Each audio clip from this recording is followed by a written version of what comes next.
মান্ডবরাজ আয়ু 7 করে কন্যার নাম রাখলেন সুশোভনা। রূপ লাবণ্যের কোনো তুলনা হয় না তার। রূপ তো নয়, রূপের আগুন। যত দিন যায় সে আরো দর্শনীয় হয়ে ওঠে। তার দিক থেকে চোখ ফেরানো যায় না। যাবে কি করে? চোখ ধাঁধানো রঙে আর মন মাতানো রসে টইটম্বুর তার কৈশোর। মেঘ কালো কুঞ্চিত কেশদাম, চন্দ্রশোভার মতো ললাট, পদ্মনালের মতো কণ্ঠ, শ্রীফলের মতো যুগল বুক, সমুদ্র ঢেউয়ের মতো নিতম্ব আর শঙ্খের মতো উরুসন্ধি। নিটল দেহের প্রতিটি উচ্ছল রেখায় বাসনার আমন্ত্রণ। সুশোভনা নিজের সৌন্দর্য সম্পর্কে সচেতন। দর্পণের সামনে দাঁড়িয়ে নিজেকে তন্ন তন্ন করে দেখে। কি সুন্দর! আগুনের মতো তার রং, ফাগুনের মতো যৌবন, কি বাহার তার চুলের। চোখের তারায় স্বপ্নের ঘুম, বিস্ময় পুলকে বুক কেঁপে ওঠে। আশ্চর্য হয়ে ভাবে, এ হলো তার সম্পদ, তার ঐশ্বর্য। এর মালিক সে শুধু একা। এর উপর অন্য কারও আধিপত্য সে মানতে চায় না। কিংবা এই রূপ যৌবনের উপর কোনো একজন পুরুষের মালিকানা প্রতিষ্ঠিত হোক, এ তার ইচ্ছা নয়। স্বামী, সন্তান, সংসার সে চায় না। চিরন্তন সামাজিক নিয়ম, প্রথা, সংস্কার, বিশ্বাসের বাঘবন্দির ঘরে বন্দী হয়ে থাকার কোনো বাসনা নেই। প্রস্ফুটিত ফুলের মতো সে মধুকরের আহ্বান করবে, বরণ করবে, তার সঙ্গে রঙ্গরসে মাতবে। আসঙ্গের আনন্দক্ষণ আসলে সে ভ্রমর পুষ্পের দলে দলে অস্ফুট যেসব গভীর সুখে গুনগুন করে, তেমন এক পুলকে সুশোভনার ভেতরটাও শিউরে শিউরে উঠে অব্যক্ত আনন্দে। পরিচারিকা সুনিতাই শুধু সে খবর রাখে। রাজকুমারীর এই অদ্ভুত খেয়ালের কোনো অর্থ খুঁজে পায় না সুনিতা। সামান্য পরিচারিকা হয়ে তার ইচ্ছায় বাদ সাধার কোনো অধিকার তার নেই। তবু তার মন বদলের জন্য কতদিন বলেছে, রাজকুমারী তুমি কেমন মেয়ে গো? পৃথিবীর সব মেয়েই ঘর চায়, বর চায়, স্বামী সন্তান নিয়ে পরিপূর্ণ হতে চায়। তুমি কেন তাদের দলে হলে না? এমন স্বভাব ছাড়া হতে তুমি কি খুব সুখ পাও? ওর সরল নিষ্পাপ মুখের দিকে চেয়ে থাকতে থাকতে সুশোভনার অধর কোণে হাসি ফুটে উঠল। বলল, তুমি তাহলে বুঝেছ আমার জীবনে একটা ঘটনা ঘটে গেছে। কিছুক্ষণ চুপ করে থেকে সুনিতা বলল, রোজই তো কত ঘটনা ঘটাচ্ছ, আজ রাতে নিশ্চয়ই অন্য লোকের আদর খাবে। যে সুচিতা নিয়ে তোমার গর্ব ছিল কোথায় গেল তা? নিজেকে এভাবে নষ্ট করতে তোমার কষ্ট হয় না? খুব বিষণ্ণ দেখালো সুনিতাকে। সুশোভনা মজা করেই বলল, খারাপ মেয়ে আমি, তাই না? বিয়ে করে ঘর সংসার করতে আমার ভালো লাগে না। ওর মধ্যে কোনো মজা নেই, আনন্দ নেই, উত্তেজনা নেই, সুখ নেই। স্বামী স্ত্রীর সহবাস এক স্থূল দৈনন্দিন অভ্যাস। বড় ক্লান্তি লাগে। ওর মধ্যে সত্যি কোনো তৃপ্তি নেই। কিন্তু এখানে মুক্তির স্বাদ, মুক্তির শ্বাস, এ সুখ একটা আলাদা সুখ। কেমন করে জানলে? প্রশ্ন করল সুনিতা। একঘেয়ে অভ্যেস থেকে বেরিয়ে না এলে কেমন করে জানবে কোনটা বন্ধন আর কোনটা মুক্তি? বিয়ে হলো জীবনের বন্ধন, আত্মহত্যার ফাঁস। একবার শিপাশ গলায় যে পড়বে তার আর পরিত্রাণ নেই। চোখ বাঁধা কলুর বলদের মতো দাম্পত্য জীবনের ঘানিতে তার রক্ত, মাংস, মজ্জা সব নিংড়ে নেবে। তবু সুখের সংজ্ঞা, আনন্দের সংজ্ঞা তার অধরা থেকে যাবে। বেশিরভাগ মেয়ে বাঘবন্দি খেলা ছক্কাটা ঘরে অপত্য স্নেহী পুতুল খেলা করে। তারা কেউ নিজের ইচ্ছে মতো বাঁচে না। সংস্কার, লোক ভয় আর অভ্যাসের দাসত্ব করে। কিন্তু এই প্রশ্বাস ফেলা আর নিঃশ্বাস নিয়ে বেঁচে থাকাটা যে কত বড় অপমান তা মেয়ে মানুষ বুঝল না। রক্তের উন্মাদনা জিনিসটা যে কি জানাই হলো না তাদের। ছেলে পুলে স্বামী সংসার নিয়ে স্থবিরতার শিকার হয়ে যারা থেমে গেল, তারা জানল না চলমানতার সঙ্গে চলতে পারার সুখ কি, আনন্দই বাকি। গাঢ় গভীর দীর্ঘশ্বাসের সঙ্গে মর্মরিত হলো সুনিতার আক্ষেপ। জানি না বাপু, কোন অপদেবতা ভর করলো তোমায়, সেই তোমার মাথা খেয়েছে, তার দুর্বুদ্ধি তোমার সর্বনাশ করেছে। ভালো মন্দ জ্ঞান হারিয়েছ, যা নিজে বুঝছো তাই করছো। সুনিতার কোনো কথাতে রাগ করে না সুশোভনা। সুনিতা তার সখী, তার বয়সা, কোনোদিন দাসী জ্ঞানে তাকে অসম্মান করেনি, কিংবা দাসীর চোখে দেখেও না। বান্ধবীর মতো বলল, প্রত্যেক মানুষকে বিধাতা আলাদা করে ভাবার মতো মন দিয়েছেন, তবু মনের চোখ ঠেকে রেখে চারপাশের মানুষের চাপিয়ে দেওয়া কথা মেনে নিয়ে মনটাকে অকেজো করে রাখে। ছোট থেকে সবাই যা করে আমারটা করতে ইচ্ছে করে না। ছোট থেকে ভেবে চিনতে কোনো কিছুই করি না। একটা বন্দিত্ব থেকে বেরিয়ে আসার জন্য যা করেছি ঠান্ডা মাথায় নিজের ইচ্ছেতেই করেছি। কিন্তু যা করছো তা বুদ্ধি বিবেচনা দিয়ে একটু বিচার করে দেখা উচিত ছিল। তোমার জন্য কত কষ্ট পাচ্ছেন মহারাজ, কত ভালোবাসেন তোমাকে, অথচ তুমি যা করছো কোনো রাজকন্যা তা করে না। শৈরিনী হওয়ার সুখ কি? নিজের মতো হতে পারার জন্য, থাকতে পারার জন্য তোমার স্বেচ্ছাচারিণী হওয়ার রহস্য কেউ ভেদ করতে পারেনি, আমিও না। শরীরের মধ্যে তোমার এত ছটফটানি কেন? লজ্জায় মহারাজের মাথা কাটা যাচ্ছে। যত দিন যাচ্ছে তোমার আচরণে তিনি বিরক্ত হচ্ছেন। জননী বসুন্ধরা মনোকষ্টে ভুগছেন। তোমার বিকৃত কাম ক্ষুধার জন্য বিগ্রহের সামনে বসে নীরবে অশ্রু বিসর্জন করেন। পুরবাসীরা পর্যন্ত তোমাকে ধিক্কার দিচ্ছে। তোমার পাশে কেউ নেই, তুমি একেবারে একা। তোমার এই অদ্ভুত খেয়ালের অর্থ খুঁজে পাই না। নিজের সঙ্গে তোমার এই ভয়ঙ্কর কৌতুক বন্ধ করো। কথাগুলো বলা শেষ করে সুনিতা সুশোভনার ঘর ছেড়ে চলে গেল।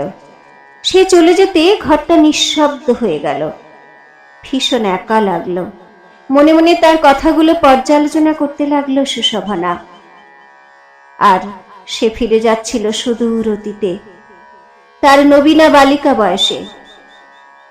স্পষ্ট দেখতে পাচ্ছিল মান্ডুকরা জায়ু কন্যাকে কোলে করার জন্য দুহাত বাড়িয়ে দিল তার দিকে, আর কন্যাও পিতার বিশাল বুকে ঝাঁপিয়ে পড়ার জন্য দৌড়ে এলো।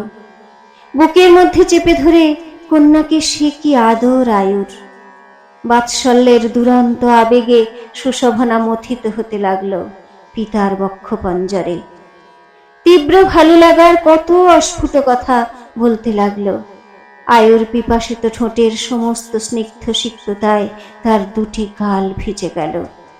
টসটসে আপেলের মতো রাঙা হয়ে গেল তার গাল দুটো।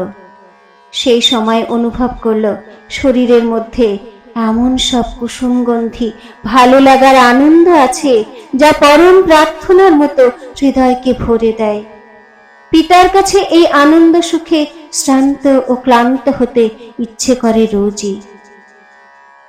বালিকা বয়সেই শরীরের গভীর রহস্য সুশোভনার জানা হয়ে গেল। স্নেহবৎসল পিতার আদর করার সময় দুর্বার আবেগের উদ্দামতায় নিজেকে ভার শূন্য করতে এবং নিঃশেষ হতে যে অসামান্য তৃপ্তি ও সুখ অনুভব করত, তার মধ্যে হৃদয়ের সঙ্গে শরীরের একটা ভূমিকা থাকেই। সব ভালোবাসা, আদর করা আর আদর খাওয়া একটা সম্পূর্ণ শরীরী ব্যাপার। বড় হওয়ার সঙ্গে সঙ্গে নিজের সমস্ত ইন্দ্রিয় দিয়ে পরিপূর্ণতায় নিঃশেষে নিংড়ে নেওয়ার অনুভূতিতে পুরুষের শরীরের উষ্ণতায় পৌঁছে যাওয়ার এক অব্যক্ত ব্যাকুলতায় তার শরীর ছটফট করত। রজদর্শনের পর থেকে সে তা তীব্রভাবে অনুভব করল। শরীরই পারে মনের সব চাওয়াকে পূর্ণ করতে। এ হলো কিশোরী সুশোভনার নতুন আবিষ্কার। বয়স সন্ধিক্ষণের জেগে ওঠা অনুভূতি থেকে তার চোখে যে জিজ্ঞাসা ফোটে তা দেখে বসুন্ধরা মায়ের মন অস্থির হয়। মহারাজ আয়ুকে সে কথা বললে প্রত্যুত্তরে বলল, এমন সুন্দরী মেয়ের বাবা হওয়ার জন্য আমার গর্ব হয়। তুমি বৃথাই তার জন্য ভাবছ। বসুন্ধরা প্রত্যুত্তরে বলে, তুমি তো মেয়ে নাও, তাই বোঝো না। ওর দেহে মনে ঝড়ের সংকেত। ওই ঝড় ওঠার আগে সামলাও, নইলে পস্তাতে হবে। মেয়ে আমার এমন কিছু করেনি যে এখনই বিয়ে দিতে হবে। নীল আকাশের মতো বিশাল আয়ত দুই চোখে বসন্তের মেঘের নিমন্ত্রণ। চোখ তুলে কোনো পুরুষের দিকে তাকালেই মনে হবে গভীর সমুদ্র বুঝি হাতছানি দিয়ে ডাকছে। সব নারীরই আকৃষ্ট করার মতো কিছু কিছু বৈশিষ্ট্য থাকে, এটা নতুন কিছু নয়। সুশোভনার মধ্যে যেটা অতিরিক্ত তা হলো শরীরী আবেদন। নাগিনী খেলছে ওর চোখে মুখে। একটা অনর্থ যে কোনো সময় ঘটতে পারে। কালক্ষয় না করে তুমি স্বয়ংবরের ব্যবস্থা করো। আরো কিছুদিন থাকুক না আমাদের সঙ্গে। তুমি কি পাগল হয়েছ? নিজেই বলছো এদেশ সেদেশ থেকে রাজপুত্ররা দুধ পাঠাচ্ছে তোমার কাছে। কতদিন তাদের বিমুখ করে রাখবে? একদিন ওই মেয়ের কারণেই ভয়ঙ্কর যুদ্ধে জড়িয়ে পড়বে। আমি বলছি তুমি স্বয়ংবর ডাকো। অলিন্দ দিয়ে যেতে যেতে সুশোভনার কানে গেল কথাটা। অমনি ঘরে ঢুকে বলল, স্বয়ংবর হবে কেন? আমি তো বেশ আছি, আমাকে আমার মতো থাকতে দাও। আয়ু ওর কথা সূত্র ধরে বলল, সত্যিই তো, ওর মতো থাকতে দাও। তুমি একটু কম কথা বলো তো। নিজের সম্পর্কে ও কতটুকু জানে? ওর অভিজ্ঞতাই বাকি। নিজের মতো থাকা বলতে কি বোঝায়? ওর মতোই তো আছে, এর থেকে বেশি নিজের মতো থাকার কি আছে? মায়ের পাল্টা প্রশ্নে সুশোভনা হকচকিয়ে গেল। একটু সামলে নিয়ে বলল, বিয়ে মানে বন্ধন। কোনো বন্ধনে বাঁধা পড়তে ভালো লাগে না। মুক্ত বিহঙ্গের মতো নীল আকাশে ডানা মেলে দিয়ে আমি পরীর মতো উড়ে বেড়াবো। যতদিন ক্লান্ত না হই ততদিন নিজের মতো নীল আকাশের অনন্ত মাধুরিমা পান করে সুখের সায়রে ভাসবো। তারপর যেদিন ক্লান্তি নামবে ডানায়, উড়বার শক্তিটুকু থাকবে না, বিশ্রামের জন্য শরীর ব্যাকুল হবে, তখন নীড়ের পাখি নীড়ে আসবে। অনেক পাহাড় নদী বন উপবন পেরিয়ে ভালোবাসা ঠোঁটে করে যখন ফিরে আসবো নীড়ে, তখন নীড় বাঁধার কথা ভাববো। বিরক্তিতে ভুরু কুঁচকে গেল বসুন্ধরার। জ্বলন্ত দৃষ্টিতে মেয়ের দিকে তাকিয়ে রইল। একটা ভয়ঙ্কর কিছু হওয়ার আশঙ্কায় তার অন্তঃকরণ ব্যাকুল হয়ে উঠল। আতঙ্কিত গলায় বলল, শুনলে তোমার মেয়ের কথা? বেলের লোপানাই ওর পছন্দ। ও চায় স্বেচ্ছাচারিতা। কন্যার পক্ষ নিয়ে আয়ু বিব্রত গলায় বলল, মা হয়ে এ তুমি কি বললে রানী? ওর আলোয় ধোয়া সরল নিষ্পাপ মুখের দিকে তাকিয়ে এমন একটা কঠিন কথা ভাবলে কি করে? ওর কথাগুলোর অর্থ বুঝলে নির্বোধের মতো এমন সংশয় প্রকাশ করতে না। আমি যে মা, ওর মনের আশ্চর্য রহস্য লোকের ভিতরে ঢুকেছি। ভয়ে আমার সর্বাঙ্গে কাঁটা দিল। একটা অশুভ আশঙ্কায় আমার ভেতরটা চঞ্চল হয়ে উঠেছে। এ কোন সর্বনাশা মেয়ে গর্ভে ধরেছি? ব্যাকুল হলো আয়ু। বলল, রানী, উতলা হওয়ার কি আছে? ও ছেলে মানুষ, সব কথা বুঝে বলে তাও না। জীবন বড় বিচিত্র, এই বয়সটাও বড় খেয়ালি।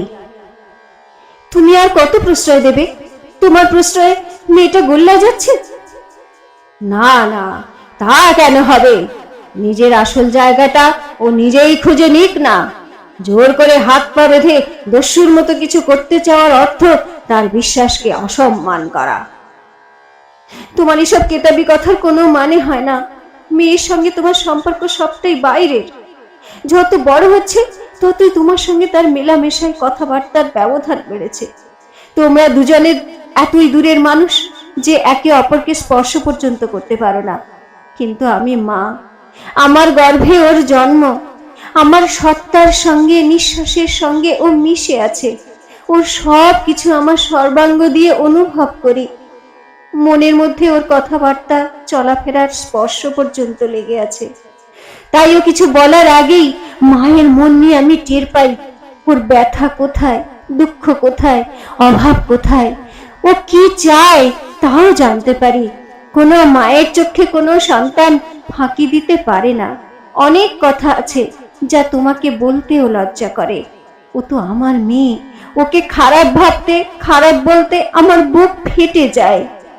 তবু মাকেই নিষ্ঠুর হতে হয় বেশি, কারণ মার চেয়ে ভালো বেশি কেউ চায় না। তাই সমস্ত সত্তা দিয়ে মাকেই তার জ্বালা যন্ত্রণা ভোগ করতে হয় বেশি। সুশোভনা মার দিকে এগিয়ে এসে বলল, তোমার উদ্বিগ্ন অসহায়তার মাথা মুন্ড আমি বুঝতে পারছি না। আমাকে দোষী ভাবছো কেন? দু চোখের কোণ বেয়ে গড়িয়ে পড়া জলের ধারা মুছে ফেলে বলল, ভালোবাসা, শ্রদ্ধা, বিশ্বাস, নীতিবোধের মতো মহামূল্যবান জিনিসগুলো ছিঁড়ে টুকরো টুকরো করছো বলে ভয় পাচ্ছি। রূপের গর্বে মেয়ে হয়ে তুমি যা করছো তা এক ভয়ঙ্কর খেলা। তুমি ভাবছো আমি কিছু জানি না?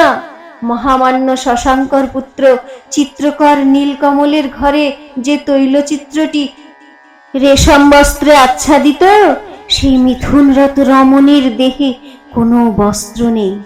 তার অনাবৃত দেহখানি তার শরীরের প্রতি অঙ্গে যেন মিশে যেতে চাইছে। ওই রমণী কে? তার সঙ্গে তোমার সম্পর্ক কি তুমি জানো? এর পরেও কি বলবে? তোমায় দোষী বলা অন্যায়? এমন একটা অপ্রিয় সত্যের মুখোমুখি হওয়ার সাহস ছিল না সুশোভনার। অব্যক্ত অপরাধ বোধে তার মাথা হেঁট হয়ে গেল। কিন্তু ক্রমে মনে বিদ্রোহ জমে উঠল। আস্তে আস্তে বলল, এটাই আমার নিজের মতো থাকা। এর মধ্যে কোনো পাপ নেই। তোমরা জানো না, দেহ এক সুন্দর উদ্যানের মতো। উপযুক্ত পরিচর্যায় তার সৌন্দর্য বাড়ে বই কমে না। নীলকমল বলেছিল, এমন সুন্দর এবং সুঠাম দেহ সৌষ্ঠব একমাত্র দেবী সরস্বতী ছাড়া আর কারো পক্ষে থাকা সম্ভব নয়। একমাত্র অমলিন আত্মা, নিষ্পাপ সত্তার অধিকারিণীর দেহে এই স্বর্গীয় সৌন্দর্য ও মাধুর্য থাকে। আমার নিরাবরণ দেহ দেখলেই বুঝতে পারবে এক অনাঘ্রাত ফুল যেন দেবীর চরণে নিবেদিত হয়েছে। কন্যার নির্লজ্জতায় আয়ু স্তম্ভিত হলো।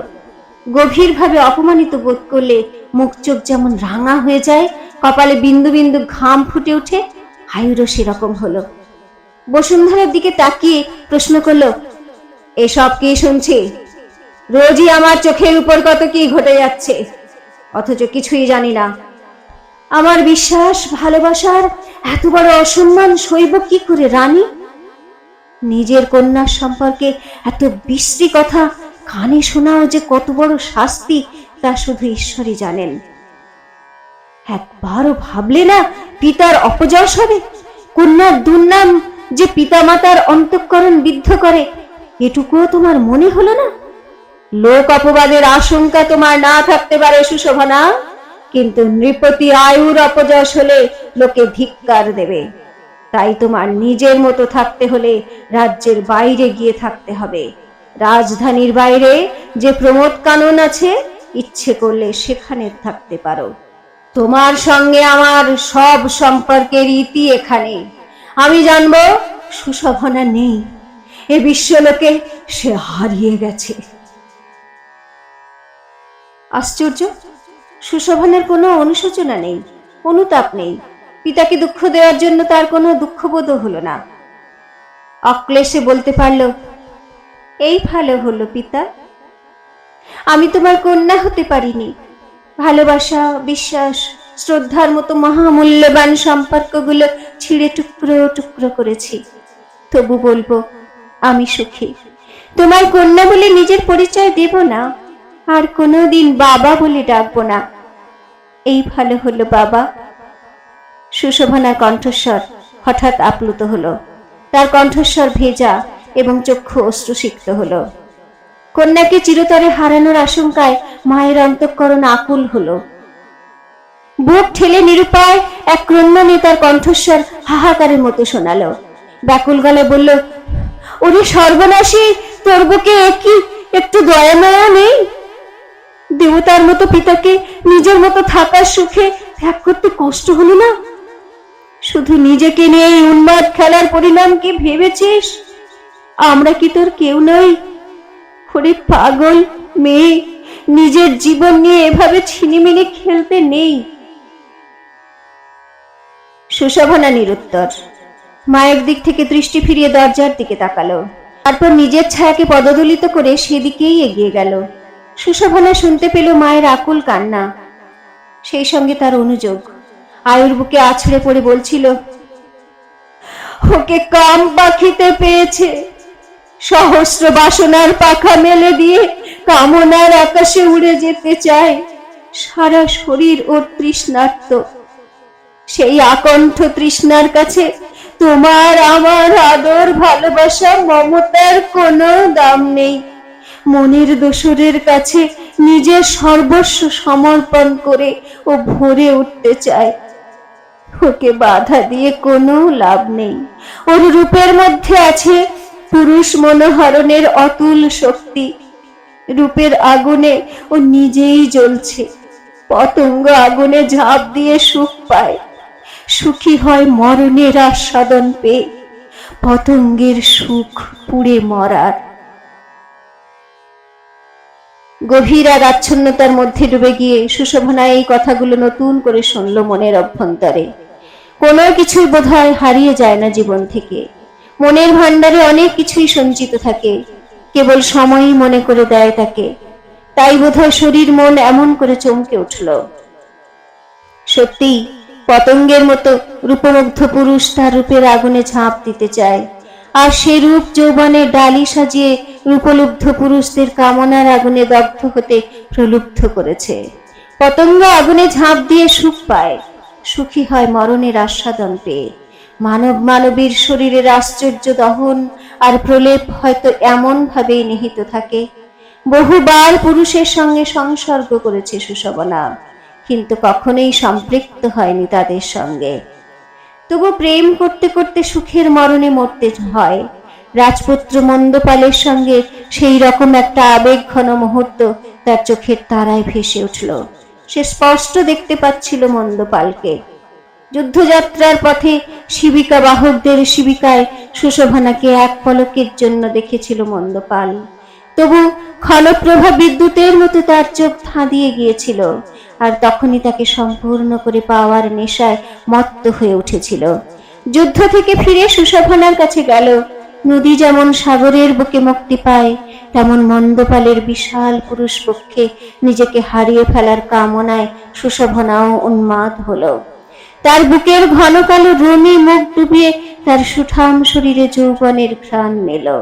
আশঙ্কার আনন্দ ঘন আশ্লেষে একে অন্যকে সম্পূর্ণ করে পাওয়ার আনন্দে যখন যুগল শরীর শৃঙ্গার মোহিত হাতের পরশে কেঁপে ওঠে, অস্ফুট সব গভীর সুখের কথা বলে, সেই সময় পুরুষের অদেও কিছু থাকে না। সেই মুহূর্তটা হলো সব নারীর কাছে প্রতিশ্রুতি আদায়ের শ্রেষ্ঠ সময়। মন্দপাল সম্মোহিতের মতো বলল, কি ভালো লাগছে। সুশোভনা এক ঝটকায় তার হাতখানা বুকের উপর থেকে সরিয়ে দিয়ে বলল, প্রিয়তম, উত্তপ্ত সম্ভোগে নিজেকে নিঃশেষ করে ফেলার আগে আমায় একটা প্রতিশ্রুতি দাও। আবেগ গাঢ় স্বরে গভীর নিঃশ্বাসের সঙ্গে সুশোভনার ঠোঁটে ঠোঁট রেখে বলল, তোমাকে অদেয় কিছু নেই। কপট ভয় আর অলিক আশঙ্কা নিয়ে রচনা করে তার আতঙ্ক এবং তার প্রতিকারের উপায়। এ হলো তার বশীভূত পুরুষদের হারিয়ে দেওয়ার কৌশল। কপটতা করে বলল, বিশ্বাস করো প্রিয়তমা, তোমাকে হারানোর ভয়ে আমি অস্থির।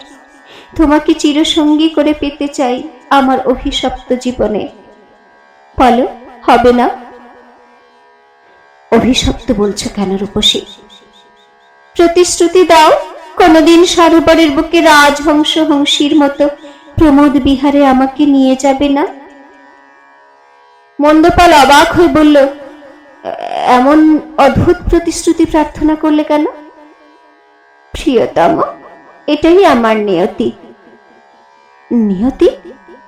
হ্যাঁ, সরোবর বিহার কালে আমার মৃত্যু হবে। সরোবর বিহারের কথা হঠাৎ তোমার মনে হলো কেন? সোনা দিঘির ঘাটে তোমার ময়ূরপঙ্খী বাঁধা, রোজই বিশাল দিঘির জলে রাজহংসীর মতো জলবিহার করতে দেখি। কিন্তু ওতেই যে আমার মৃত্যু, সেই কথাটা জানিয়ে রাখলে নিয়তির শিকার হব না। তাই হবে প্রেয়সী, কোনোদিন তোমায় নিয়ে জলবিহার করব না। প্রতিশ্রুতি দিয়ে মন্দপাল ওকে চুমু খেল। সুশোভনাও নিজেকে এমন ভাবে নিংড়ে দিল মন্দপালের কাছে যে বিদ্যুৎ চমকের মতো তার মনে হলো সুশোভনার আশঙ্কা এবং উদ্বেগ মিথ্যে নয়, ভানও নয়। মিথ্যে হলে রক্তে এমন উন্মাদনা জাগত না। সকাল থেকে কালো মেঘে ঢেকে আছে আকাশ। একটা অতি স্তিমিত গুরু গুরু শব্দ ভেসে আসছিল অনেক দূর থেকে, অনেকটাই অস্পষ্ট। কোন দিক থেকে, আকাশের কোনো সীমানা থেকে এই মৃদু শব্দ ভেসে আসছিল ঠাহর করা গেল না। কিন্তু একটা অদ্ভুত ভাব হয় উন্মুখ আকাঙ্ক্ষার মধ্যে। কারো জন্য একটা অনিবার্য প্রতীক্ষা থাকে মনের অতলে। কোথায় একটা কিসের শূন্যতা সৃষ্টি হয়। কি যেন পাওয়া হলো না শরীরের মহত্তম প্রার্থনার পূর্ণতায়। প্রেমিক প্রেমিকার অন্তর আকুল হয় মিলনাকাঙ্ক্ষায়। আত্মদানের থরথর আকাঙ্ক্ষায় তাদের চিত্ত হয় অশান্ত। শরীরের প্রতি কোষ উল্লাস ও যন্ত্রণায় বিদ্ধ হয়। এক অনির্বচনীয় মহিমময় সুখের জগতে হারিয়ে গিয়ে নিজেকে আবিষ্কার করতে চায়। সুশোভনার অন্তঃকরণ বর্ষা ময়ূরীর মতো চঞ্চল হলো, সুন্দর করে সাজলো, নিজ হাতে নিজেকে রচনা করলো। মন্দপাল খুব কাছে দাঁড়িয়ে দেখছিল। সাজা শেষ হলে দুহাতে আঁকড়ে ধরল তাকে। সুশোভনার কোনো বাধা ছিল না। বিজয়িনীর হাসি ছিল অধর কোণে, তবু তার আদরের মধ্যে কেঁপে উঠেছিল প্রায় নিঃশ্বাস বন্ধ করে। মিলনকামী প্রেমমুগ্ধ রাজহংস হংসীর জলবিহারের ছবি এক সুখের ঝংকারে বেজে উঠেছিল মন্দপালের সমস্ত চেতনায়। একটি আতপ্ত কামনা অনুভূত হচ্ছিল তার প্রতি অঙ্গে। সুশোভনাকে জলবিহারের সঙ্গী করার দুরন্ত উন্মাদনা তাকে চঞ্চল করল। বলল, প্রেয়সী, এই ঘর আর উদ্যানের মধ্যে হাঁপিয়ে উঠেছি। মুক্ত নীলাকাশের নিচে বিশাল সরোবরের বুকে রাজহংস হংসীর মতো বিহার করে পুলকিত হতে আমার অন্তঃকরণ আকুল হয়েছে। তুমি বাধা দিও না।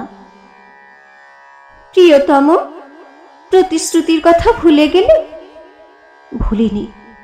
একটা অমূলক ধারণা ভেঙে ফেলার জন্যই এই সংকল্প। অদ্ভুত ভঙ্গি করে হাসল সুশোভনা। দীর্ঘশ্বাসের সঙ্গে বলল, নিয়তির ভয়ে আমার বুকের ভেতরটা কাঁপছে। একটা কাল্পনিক ভয় থেকে বেরিয়ে আসা বড় যন্ত্রণার। সুশোভনা উত্তর দিল না। মনে মনে বলল, আমার ফাঁদে অবশেষে পা দিলে রাজকুমার।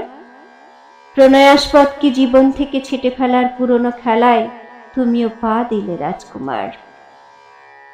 মানুষের প্রকৃতিই হলো নিষেধের পাহাড় ভেঙে রহস্য আবিষ্কার করার। মোহের রং যত ফিকে হবে, প্রতিশ্রুতির প্রতি তত সন্দেহ জাগবে। মনের মধ্যে যুদ্ধ শুরু হবে, নিশ্চয়ই পরাজিত হবার জন্যই।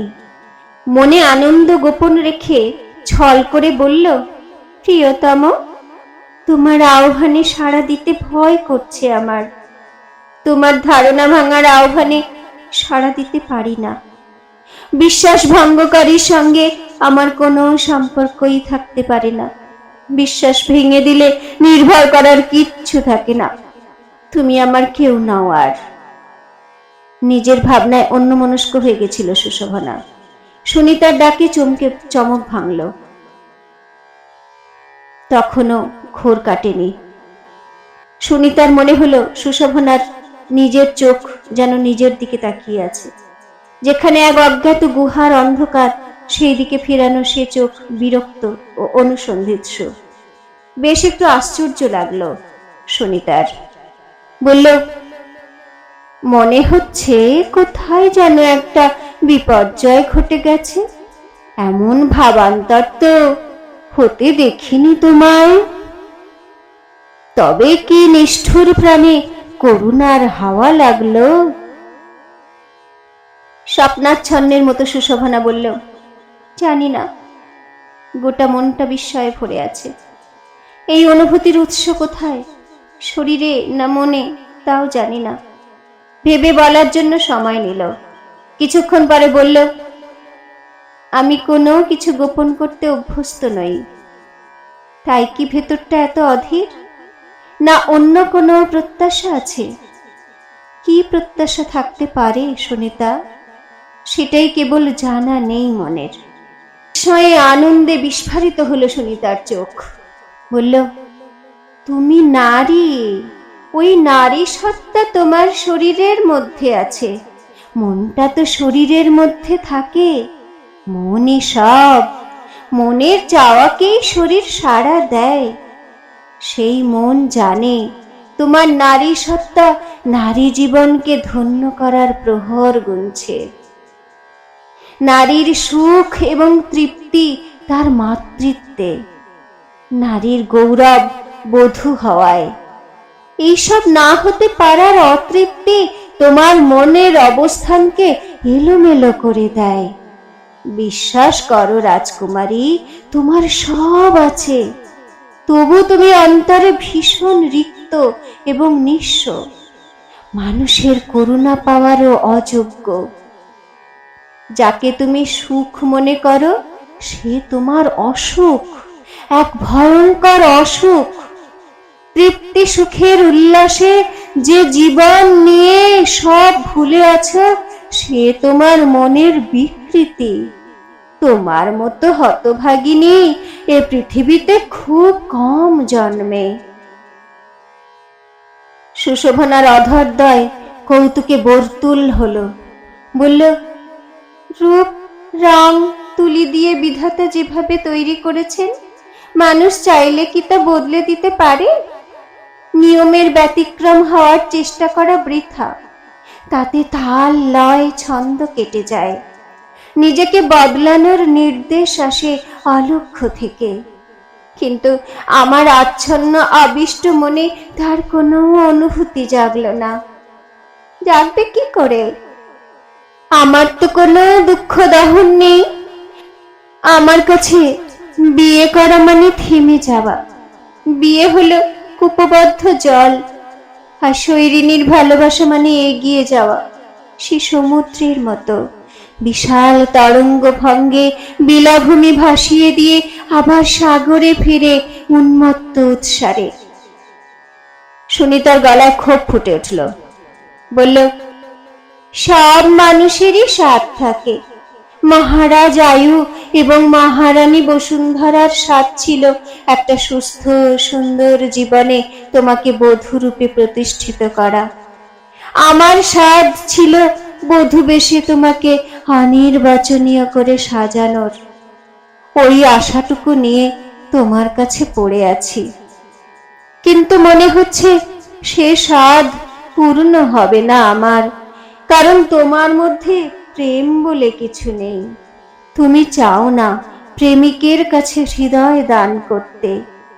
শরীরের মধ্যে জমিয়ে রাখা পাহাড় প্রমাণ কাম দিয়ে তুমি সবেগে পুরুষকে নিজের দিকে আকর্ষণ করো, নিজেকে ভার শূন্য করতে, নিঃশেষ হতে। এক জঙ্গলি উদ্দামতায় মেতে থাকার লীলাতে মত্ত আছো। এসব কাণ্ড কারখানা চোখে দেখাও পাপ। পাপ কেন হবে? মানুষ যখন সভ্য ছিল না, সমাজ ছিল না, তখন মনের ইচ্ছে যাকে খুশি বরণ করতে পারত। সেই মানুষটা কিন্তু ঠিক আছে। তাহলে নিজের ইচ্ছে কাউকে লীলা সঙ্গিনী করলে পাপ হবে কেন? সুনিতার কণ্ঠে বিরক্তি প্রকাশ পেল। তোমার সঙ্গে তর্ক করতে ভালো লাগছে না। যে জেগে ঘুমোয় তাকে জাগানো যায় না। তোমার শিবিকা প্রস্তুত, ইচ্ছে হলে নতুন নাগরের খোঁজে যাত্রা করতে পারো। সুশোভনার অধরে অনির্বচনীয় হাসি ফুটে উঠল। বলল,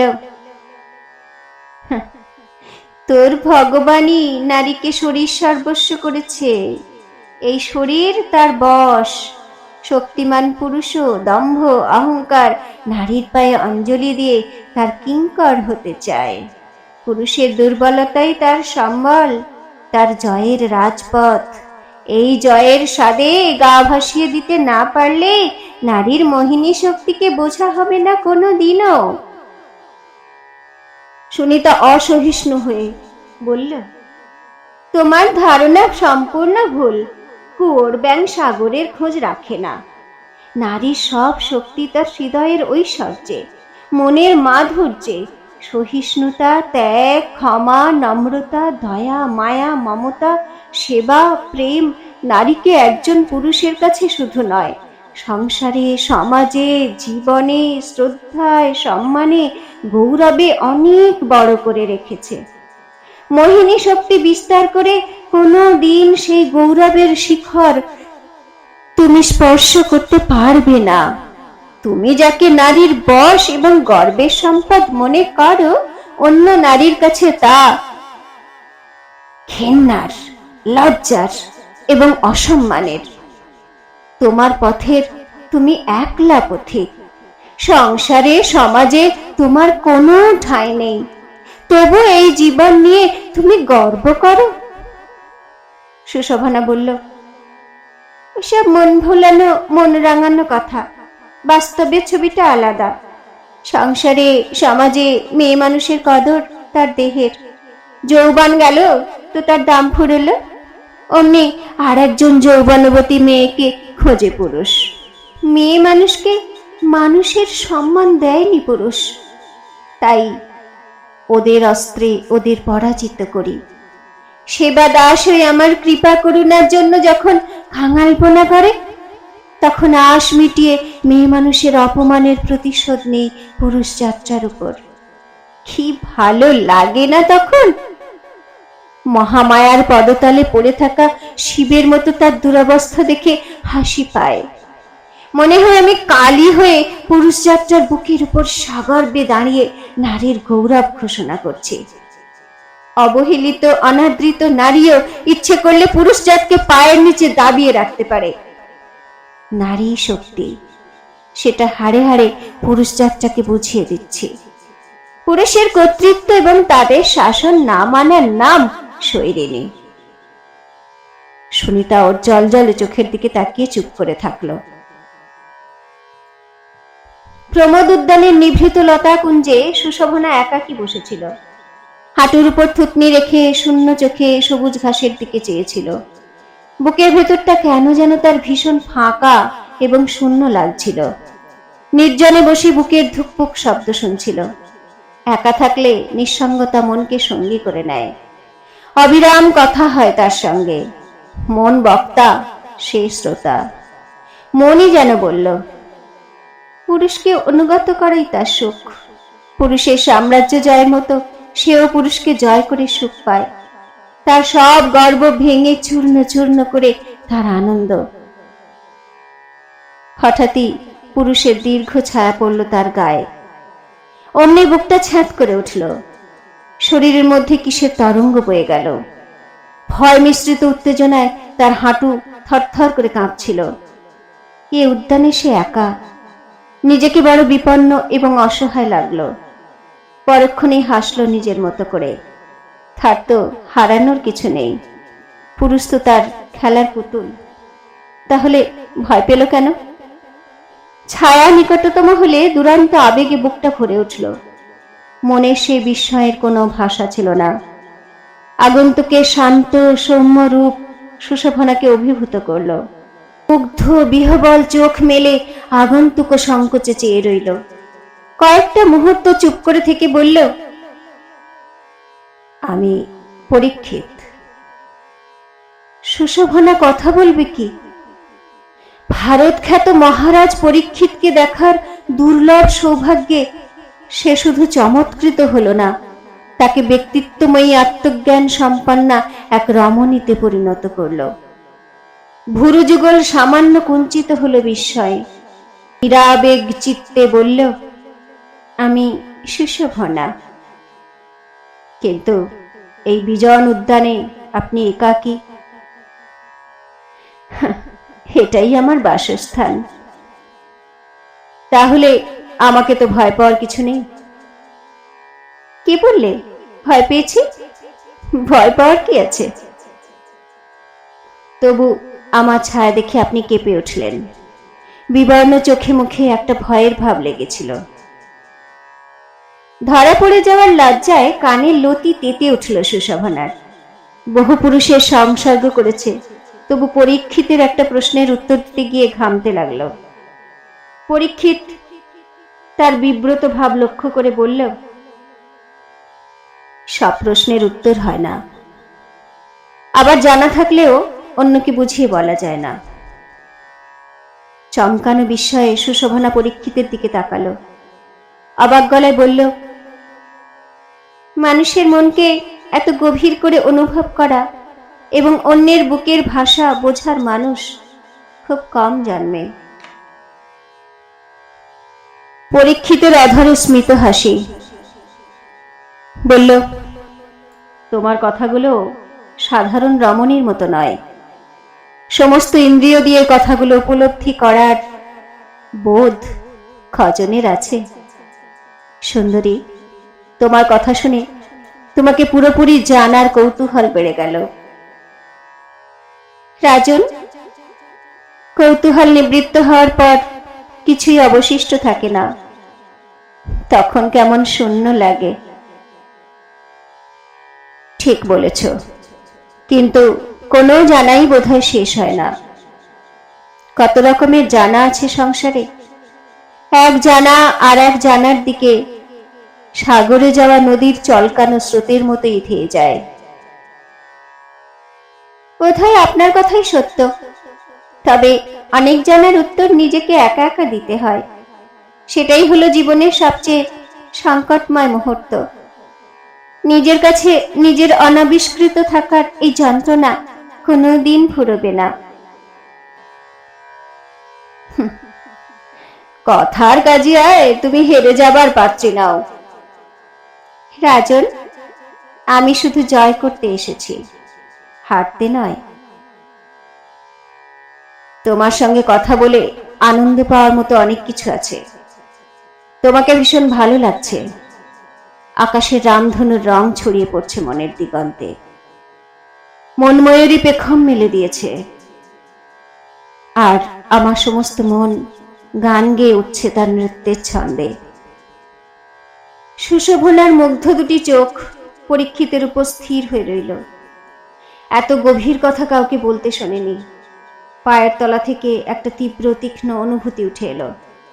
খুশিতে ভরপুর হয়ে বলল, দুটি নারী পুরুষ মুখোমুখি হলে ভেতরটা সান্নিধ্যের তৃপ্তি ও সুখে ভরে ওঠে। মহারাজ, এও এক ধরনের প্রণয় সুখ, সম্পৃক্ত হওয়ার ইচ্ছা। আসলে দুটি হৃদয় যখন দুটি সত্তাকে নিজের মতো করে খুঁজে পায়, তখনই সম্ভোগের পরিতৃপ্তিতে ভরে যায় দেহ, মন, আত্মা।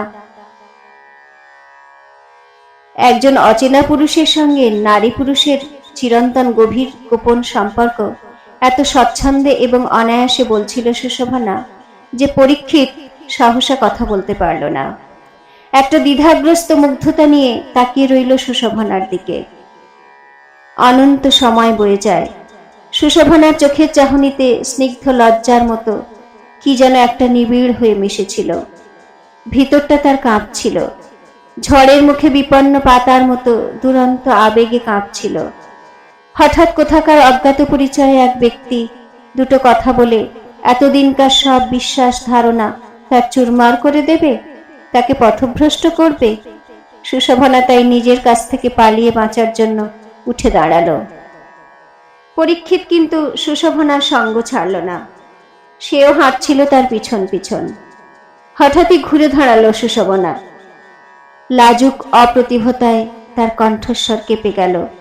বলল, এমন করে একজন রমণীর পিছন পিছন আসতে লজ্জা করছে না? অসংকোচে পরীক্ষিত বলল, লজ্জা পাওয়ার মতো কিছু করিনি। আমার কৌতূহলী মন তোমাকে জানতে চায়, চিনতে চায়। অনেক না বলা প্রশ্নের উত্তর কেবল তুমি দিতে পারো। প্রকৃতির মতোই তুমি খোলামেলা। রাজন, আমরা বোধহয় কেউ সম্পূর্ণ করে দিই না কিছু। আমি তো নিজেকে ভেঙে টুকরো টুকরো করে রেখেছি। অনেকগুলো টুকরো দিয়ে সাজানো সত্তা। এক টুকরো দিয়ে আর এক টুকরো কাছে রাখি। যতটুকু দিতে পারি তা দিয়ে আপনার অনন্ত খোঁজার শেষ হবে না কোনো দিন। পরীক্ষিত বলল, ভালোই হলো। ভালোবাসা অনন্ত।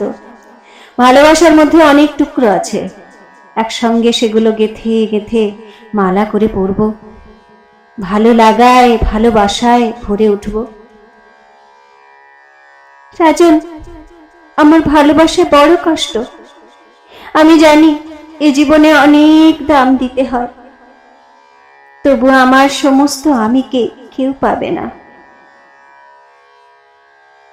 তোমার অনন্ত চাওয়ার দাবির মধ্যে আমার অনন্ত পাওয়ার আকাঙ্ক্ষা ঠিকই জায়গা করে নেবে। রাজন। পরীক্ষিত অবাক গলায় বলল, সুশোভনা, তোমার চোখে জল? সেই মুহূর্তে পরীক্ষিত সুশোভনার দুই চোখের জলের ধারা মুছিয়ে দিল আপন উত্তরীয় দিয়ে। হঠাৎই বুকের মধ্যে কি যেন ঘটে গেল। সুশোভনাকে টেনে নিয়ে আদর করল। নিজের অজান্তে তার ঠোঁট দুটি নেমে এলো ওর ঠোঁটের উপর। সুশোভনার সব অভিমান শুষে নিয়ে ওর অধরদ্বয় নীল করে দিল পরীক্ষিত। ময়ূরের ডাকে চমকে উঠল ওরা দুজন। সেই সময় তক্ষক ডাকল। সম্বিত ফিরে এলো দুজনের। পরীক্ষিতের আলিঙ্গন থেকে নিজেকে বিচ্ছিন্ন করে সুশোভনা ভর্ৎসনা করে বলল, রাজন, এ আপনি কি করলেন? নিজের মন ও দেহের সুখ আবিষ্কার করাই কি আপনার উদ্দেশ্য? সব নারীর কাছে পুরুষ শুধু শরীর দাবি করে। পুরুষ মানুষ নারীর মন বোঝে না, তার সুখ কি দুঃখ কি জানতে চায় না। নারী শরীরে মুখ ডুবিয়ে সে শুধু খিদে মেটায়। তাই আপনার আলিঙ্গন মধুর বোধ হলো না। কেমন একটা গভীর অপরাধ বোধ পরীক্ষিতকে ক্লিষ্ট করল। বিব্রত গলায় বলল, বিশ্বাস করো, বিশ্বাস করো সুন্দরী, তোমার ধারণা যথার্থ নয়। মনের মতো নারী পেতে জীবন কেটে যায়। আমি সেই নারী পেয়েছি তোমার মধ্যে। তুমি আমার স্বপ্নের নারী, বাস্তবে ধরা দিয়েছ। তোমাকে হারাবো বলে আদর করিনি, তোমাকে অদেয় কিছু নেই।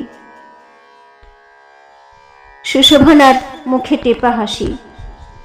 বলল, আপনার ইচ্ছেটাই সব নয়। আমার নিজের পছন্দ অপছন্দও আছে। মনের মতো পুরুষ আমিও খুঁজছি। যতক্ষণ না তা পাচ্ছি ততক্ষণ পর্যন্ত মনের এ খোঁজা থামবে না। পরীক্ষিত খুব ব্যস্ত হয়ে বলল, তাহলে কিছুক্ষণ আগে তোমার চোখ কেন অশ্রুসিক্ত হলো? ও কিসের অশ্রু? সুশোভনা কয়েকবার ঢোকিলে বলল,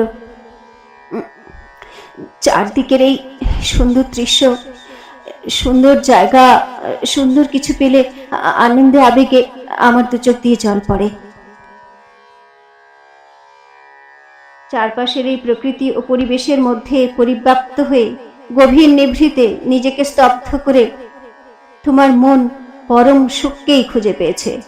তোমার সেই ইচ্ছার স্বর্গীয় রূপ কজন অনুভব করতে পারে? রাজন, সামান্য কথা দিয়ে আপনি হৃদয়ের সুধা সিন্ধু বইয়ে দিতে পারেন, কিন্তু আমাকে সম্পূর্ণ করে পাওয়ার আগে আপনাকে প্রতিশ্রুতি দিতে হবে। আমি কে, কে আমার পিতা, কোথায় আমার গৃহ, এসব প্রশ্ন করতে পারবেন না। আর কিছু বলবে? সারোবার সলিলে আমার প্রতিবিম্ব দেখাবেন না। স্বচ্ছ সলিলে আমার প্রতিবিম্ব দেখলে মৃত্যু হবে। এ হলো আমার বিধিলিপি। তোমাকে দেওয়া অঙ্গীকার অক্ষরে অক্ষরে পালন করব। সুশোভনার অধরে এক দুর্গেও হাসি ফুটে উঠল। জীবন রহস্য বোঝার কৌতুকে রহস্যময়। বলল, বনের পাখির যখন নিজেই ছিন্ন ভিন্ন হতে ইচ্ছে করে, বন বিড়ালের সঙ্গে তখন খুব ভাব জন্মে।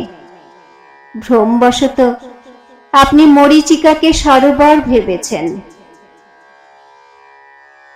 তোমার কথা আর মাথা মুন্ডু বুঝতে পারলাম না। রাজন, উদ্যানটি যথেষ্ট মনোরম। সবই কেমন মৌন, শান্ত, নির্বিকার। কোথাও কোনো বিক্ষোভ নেই। তবু আসন্ন রাত্রির কথা মনে করে গাছের ডালে বসে কোনো রাত জাগা পাখি কাঁদছে।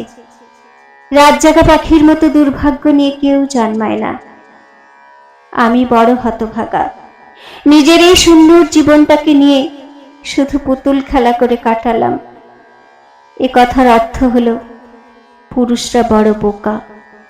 শরীরের গন্ধ পেয়ে তারা জঙ্গলি হয়ে যায়। তাই যা সস্তা, সহজপ্রাপ্য, তার জন্য চড়া দাম দিতে কসুর করে না। সত্যি, দেহ ছাড়া নারীর কি আছে? নারীর মনের কোনো মূল্য নেই, কিন্তু এই মনটা সুন্দর শরীরের মধ্যেই বাস করে। যাকে অনুভব করতে হয়, একটু সময় দিতে হয়, মন দিয়ে আবিষ্কার করতে হয়, তাকে রক্ষা করতে হয়। পরীক্ষিত নিবিষ্ট হয়ে ওর কথাগুলো শুনল। বলল, এ হলো নারী পুরুষের চিরন্তন ঝগড়া। মন জানাজানি সেই লগ্ন যদি আসে, তখনই টের পাবে নারীর প্রেম কখনো অলস ভীরু কাপুরুষদের জন্য নয়। প্রেম হলো সাগরের মতো, নীল আকাশের মতো। সাগরের উচ্ছ্বাস যেমন থাকবে, তেমনি ওড়বার জন্য একটা মস্ত আকাশও তার দরকার। মনের জগতে অজানা মেরুকে প্রত্যেক মানুষকে একা একাই আবিষ্কার করতে হয়। মনে সেই চাওয়া এবং আবিষ্কার একজন মানুষের চোখের চাওয়ায় আর মনের খোঁজায় হয়ে যায়। সুশোভনার অধরে অবিশ্বাসের হাসি। তবু কথাগুলোর মধ্যে এমন একটা আন্তরিকতা এবং অভিনবত্ব ছিল যে তার মন ছুঁয়ে গেল। বিষণ্ণ গলায় বলল, রাজন, বিধাতা বড় রসিক। মানুষকে নিয়ে তার অনন্ত কৌতুক। জীবন রহস্যের জমা খরচের হিসেব মিলিয়ে তৃপ্ত হবার অবকাশ থাকে না। সুন্দরী, জীবনের সব কিছুকে রসরহস্য করে নেবার ক্ষমতা আমার আছে। আমিও হারতে কিংবা হারাতে কিছু আসিনি। সুতরাং তোমার আশঙ্কার কিছু নেই। রাজন, কিছু কিছু এরকম নারী থাকে যাদের কোনো পুরুষ পুরোপুরি পায় না। পুরুষের সব উন্মাদনা ওই রহস্যকে ঘিরে। রহস্য ভেদ করে আমি জয় চাই, একেবারে সম্পূর্ণ নিজের করে পেতে চাই। খিলখিল করে হাসল সুশোভনা। পরীক্ষিতর ডান হাতখানা নিয়ে একটা আলতো চুমু দিল। বুকের কাছে টেনে নিয়ে আদর করল। চুমুতে চুমুতে গাল রাঙিয়ে দিল। সুশোভনার ধমনীতে তখন তরল আগুনের স্রোত। পরীক্ষিতের প্রতি অঙ্গে দুরন্ত উত্তাপ দপদপিয়ে উঠছিল আবেগের তীব্রতায়। যুগল শরীর গাঢ় আলিঙ্গনের মধ্যে এক তীব্র ভালো লাগার সুখে ভরে উঠল। অঘটন ঘটতে সময় নিল না। পরীক্ষিতের বিচারক মনটি সুশোভনার নিষেধ এবং অভিশাপের প্রতি সন্দিহান হল।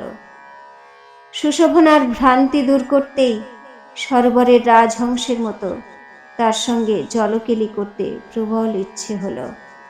কামনা আকুল মন নিয়ে তাকে চুমুতে চুমুতে আচ্ছন্ন করে দিয়ে বলল, প্রিয়তমা, রাজহংসের মতো জলকেলি কাড়ার জন্য আমার সমস্ত মন উন্মুখ হয়ে উঠেছে। তোমার কোনো আপত্তি শুনব না। সুশোভনার সব আবেগ স্তব্ধ হয়ে গেল। কেমন যেন ম্রিয়মাণ দেখালো তাকে। বলল, রাজন, আমার নিয়তি বোধহয় এই নিষ্ঠুর খেলার মধ্যে আপনাকে টেনে আনলো।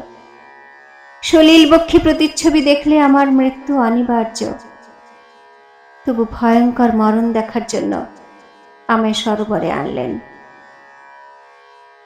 পরীক্ষিত প্রচন্ড জোরে হেসে উঠল। মনে হলো ডাকাত আসছে, হা হা করে। সুশোভনা চমকে উঠল। পরীক্ষিতের দৃঢ় বাহুবন্ধনের মধ্যে ভীরুতায় কাঁপল তার সর্বাঙ্গ। বলল, রাজন, দৈব অভিশাপ নিয়ে তামাশা নয়। পরীক্ষিত সগর্বে সকৌতুকে বলল, হা হা হা, আমার কাছে তুমি ধরা পড়ে গেছে সুন্দরী। কোনো অভিশাপের সাধ্য নেই আমার কাছ থেকে তোমার প্রাণ হরণ করে। বাহুবন্ধনে সুশোভনা হাঁপিয়ে উঠল যেন। মিনতি করে বলল, রাজন, মৃত্যু ভয়ে আমার নিঃশ্বাস বন্ধ হয়ে আসছে। আমাকে একটু একা থাকতে দিন। অভিশাপ অভিশাপ যে সত্যিই মিথ্যা হতে পারে। সরোবরের ধারে দাঁড়িয়ে আমাকে জানবার সুযোগ দেবার জন্য আপনিও কাছাকাছি থাকবেন না।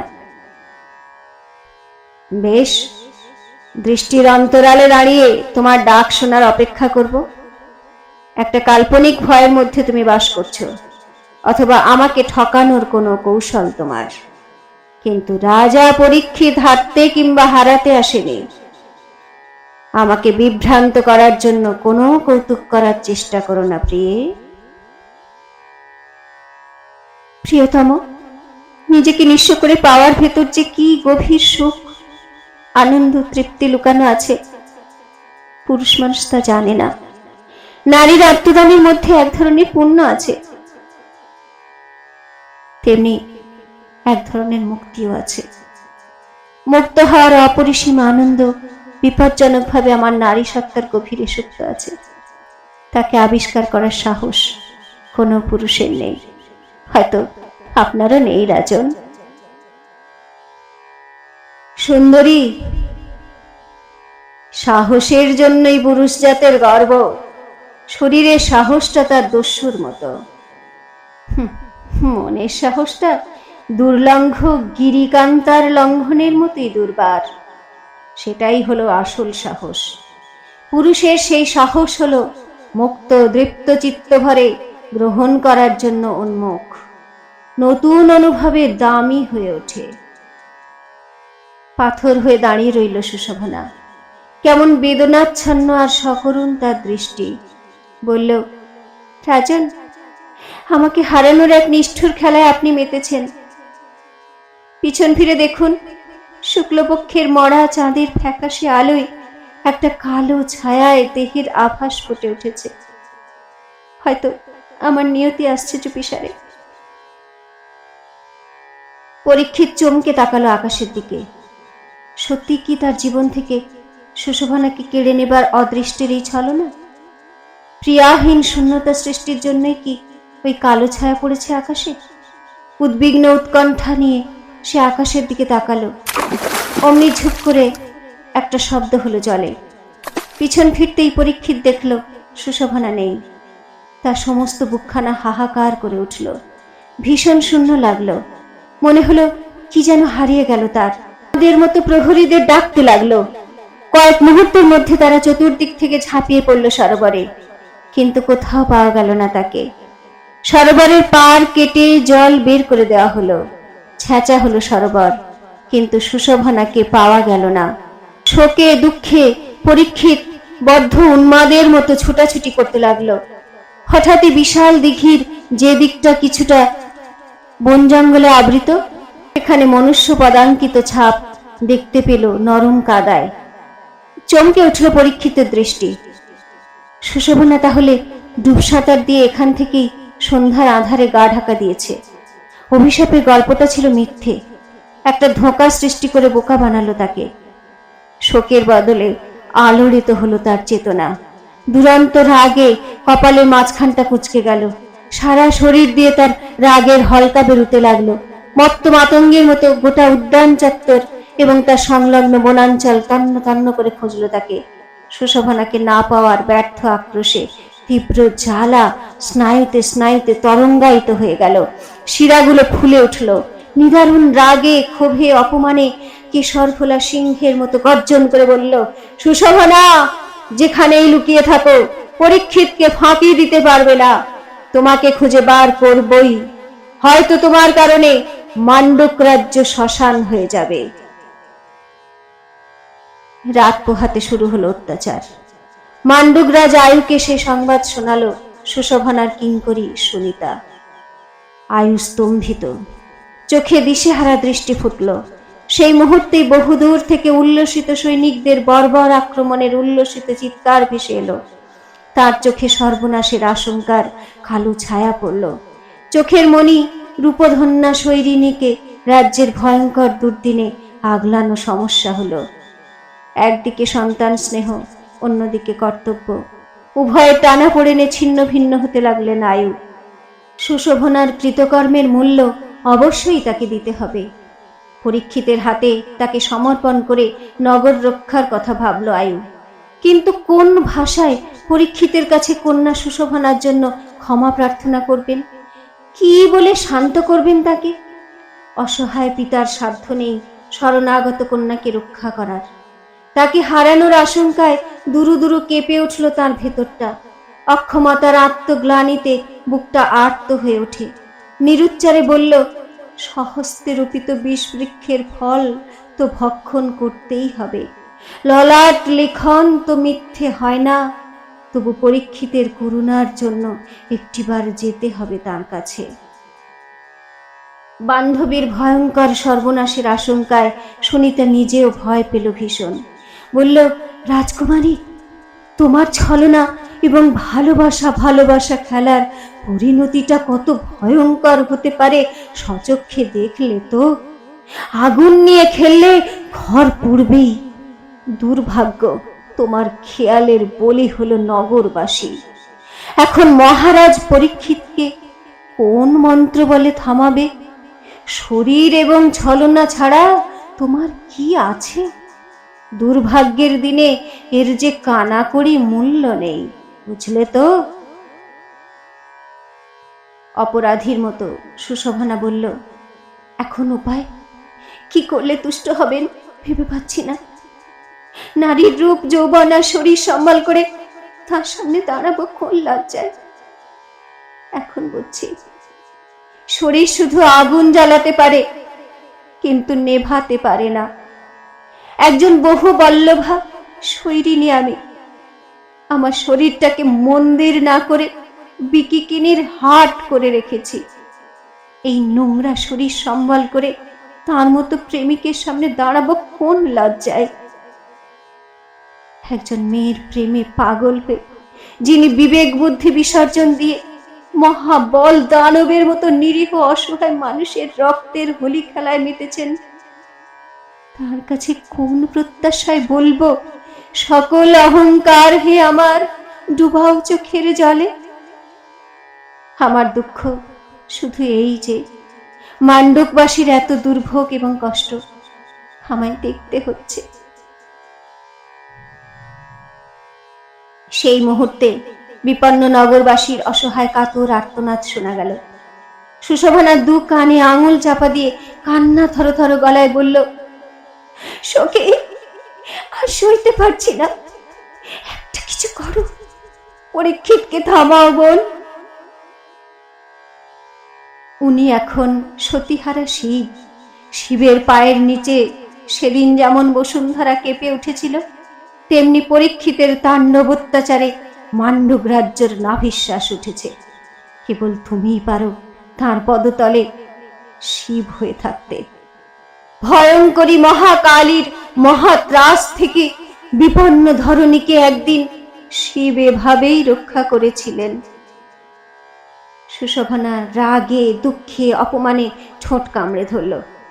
নিরুপায় অসহায়তা তাকে কিছুক্ষণের জন্য কিংকর্তব্য বিমূঢ় করল। বলল, সুনিতা, আমার মতো ছল সর্বস্ব প্রেমিকা মৃত্যুদণ্ডের যন্ত্রণা সহ্য করতে পারবে, কিন্তু ওর ঘৃণা সইবে কেমন করে? তুমি যাও সখী, এখন ভাবাভাবির সময় নয়। প্রেমিকার দাবি নিয়ে তোমার নারীবাদী হওয়ার সব কথা অকপটে বলো। তার প্রশ্ন করার আগে বলো, এক নারী বিদ্রোহিনী, কৌতুকিনী, বহুবল্লভা ভ্রষ্টা নারীর পাপের ছায়া পড়ে আপনার পবিত্র প্রেমে পাছে কলঙ্ক লাগে, তাই ছল করে সরে থাকার জন্য যে অপরাধ করেছি, আপনাকে কষ্ট দিয়েছি, তার জন্য যে দণ্ড আপনার উচিত মনে হয় তাই দিয়ে রক্ষা করুন আমার দেশবাসীকে। সখী, প্রেমিকের মনে নিজের প্রতি ঘৃণা এনে জয় করে নাও তার মনকে।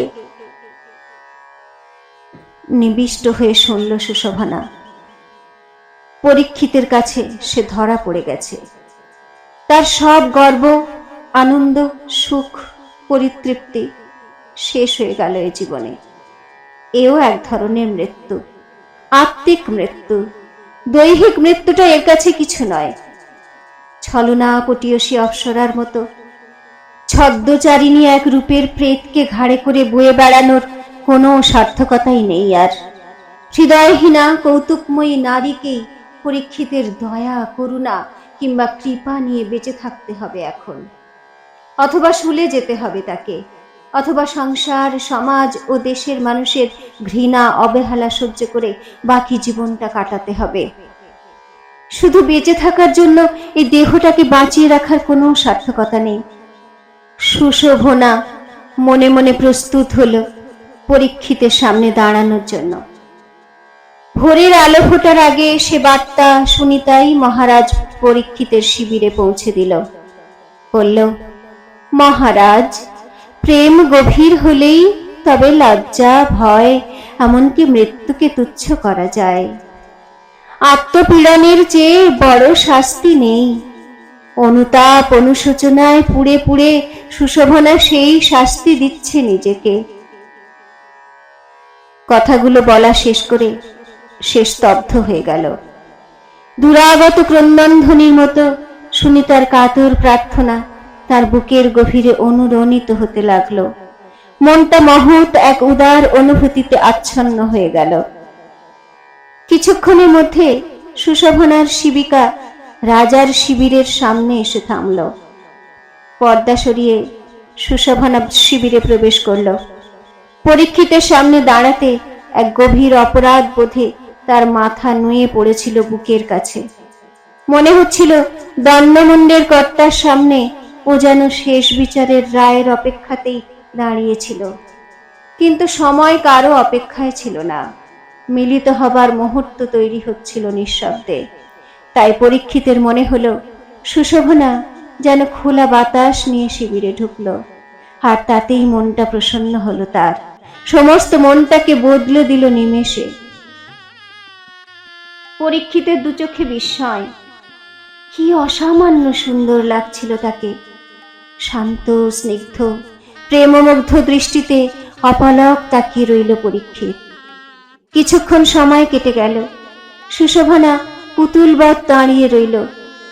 মনে হলো পরীক্ষিতের কাছে তার অপরাধ রাখার জায়গা নেই। সুশোভনার জন্য এক গভীর বেদনা অনুভব করল পরীক্ষিত। সুনিতার একটু আগের কথাগুলো তার সত্তার মধ্যে স্পন্দিত হতে লাগলো অনেকক্ষণ। সব কেমন যেন এলোমেলো হয়ে গেল তার। নিজেকে প্রশ্ন করল পরীক্ষিত, তবে কি সুশোভনা ও তার মধ্যে প্রেমের যে সাঁকোটি ছিল সে কি ফেসে গেল? গভীর অপরাধ বোধে নিজেকে দূরে দূরে রাখা সুশোভনার পক্ষে খুবই স্বাভাবিক। এই মুহূর্তে তার নিজের সব কথা গুছিয়ে বলার ক্ষমতা নেই। হয়তোবা সে ভাবছে পরীক্ষিতের মতো হৃদয়বান প্রেমিক তার কিছু বলার আগেই তার অনুতাপিত মনের সব যন্ত্রণা, ব্যথা, দুঃখ, হাহাকার, গভীর অনুশোচনা ক্ষমা করে বুকে টেনে নিয়ে আদরে সোহাগে ভরিয়ে দেবে তাকে। এই অনুভূতি হঠাৎ করে পরীক্ষিতের সমস্ত আমিত্ব, ব্যক্তিত্ব এবং অহংয়ের গর্ব তছনছ করে দিল। পরীক্ষিত স্তব্ধ হয়ে চেয়ে রইল কয়েক মুহূর্ত। সুশোভনার আনত মুখখানি তার তৃষ্ণার্ত দুই চোখের সামনে সাগ্রহে তুলে ধরল। তাতেই পদ্মকলির মতো টানা চোখ দুটি জলে ভরে গেল। মুখে মৃদু হাসি ফুটল। বলল, প্রত্যেক পাপের মধ্যে, ফুলের মধ্যে কাঁটার মতোই প্রাপ্য শাস্তি সুপ্ত থাকে। একদিন তার হুল ফোটাবে বলে সত্যের সামনে পৌঁছানোর জন্য এই যন্ত্রণাটুকু তাকে ভোগ করতে হয়। সুশোভনাকে ভালো লাগার এক দৃপ্ত ঔজ্জ্বল্যে পরীক্ষিতের ভেতরটা বরফের মতো গলে যেতে লাগলো। অভিভূত গলায় বলল, এটা অমৃতের স্বাদ। তুমি পাপ করনি। সুনিতা আমাকে সব বলেছে। অনেক পুরুষই তোমাকে চায়। কায়াহীন প্রেম দেহে মনে আশ্চর্য সঙ্গীতে বাজছে। তাকে তুমি ডেকে আনোনি। সে দরজা ভেঙে তোমার শরীরে ঢুকে পড়েছে। মন কিছু বোঝার আগে ভাসিয়ে নিয়ে গেছে। দেহ বন্ধ, মন মুক্ত। তার হারিয়ে যাওয়ার কোনো বাধা নেই। সে সুদূরের পিয়াসী। ডানা মেলার জন্য তার মুক্ত আকাশ চাই। যাযাবরের মতো মনটা স্বেচ্ছাচারী। কোনো কিছুতে সে বাধা পড়তে চায় না, তেমনি কাউকে বাঁধতে চায় না। হাউ হাউ করে কেঁদে ফেলল সুশোভনা। দুঃখে নয়, আনন্দে এবং বিস্ময়ে। কারণ পরীক্ষিত কোনো ক্ষয়ক্ষতি অনুভব করছিল না। সে তার আত্মাকেই খুঁজছিল। আর তাতেই মনটা সহানুভূতির একটু ছোঁয়ায় তারের বাজনার মতো ঝনঝন করে বেজে উঠল। বলল, রাজন, কত মহান তুমি! তোমার সহানুভূতি, সমবেদনা, ক্ষমা আমাকে নতুন জীবন দিল। শুধু একটি কষ্ট বুকে, এই যে অনেক কষ্ট দিয়েছি তোমাকে, তাই একটা অনুশোচনা কুড়ে কুড়ে খাচ্ছে। কিন্তু তার মধ্যেই অমৃতের আস্বাদ পাচ্ছি আমি। কারণ যা আমার জীবনে শুকিয়ে গিয়েছিল তার সঞ্জীবিত রূপ আমি মন দিয়ে ছুঁতে পারছি। আমার সমস্ত মন গান গেয়ে উঠছে। আমি চঞ্চল হে, আমি সুদূরের পিয়াসী। এবার নীড়ের পাখি ফিরছে নীড়ে, অনেক পাহাড় মাঠ পেরিয়ে, ভালোবাসা ঠোঁটে করে। আমার সব হার মানা হার দিয়ে তোমায় বরণ করে নিলাম। তারপর সুনিতার দিকে তাকিয়ে বলল, সুনিতা, ভগিনী আমার, যে জীবন সম্মানের, যে জীবন নারীর একান্ত প্রার্থনার, যে সাজে সাজিয়ে দেওয়ার স্বপ্ন দেখতিস তুই, সেই বধূ বেশে আমায় সাজিয়ে দে। মহারাজ পরীক্ষিতের জন্য গর্বিত হয়ে, এবং তাকে নিয়েই আমি একজন বধূ হয়ে বাঁচব। পরীক্ষিত সুনিতার অলক্ষ্যে আচম্বিতে সুশোভনাকে চুমু খেল। নিঃশেষে নিজেকে ঢেলে দিতে খুব ভালো লাগলো পরীক্ষিতের। বলল, বোধহয় এর ভেতর এক ধরনের গভীরতর সুখ নিহিত থাকে। আমার নিজের সত্তাটাও আমার কাছে দামি হয়ে উঠল।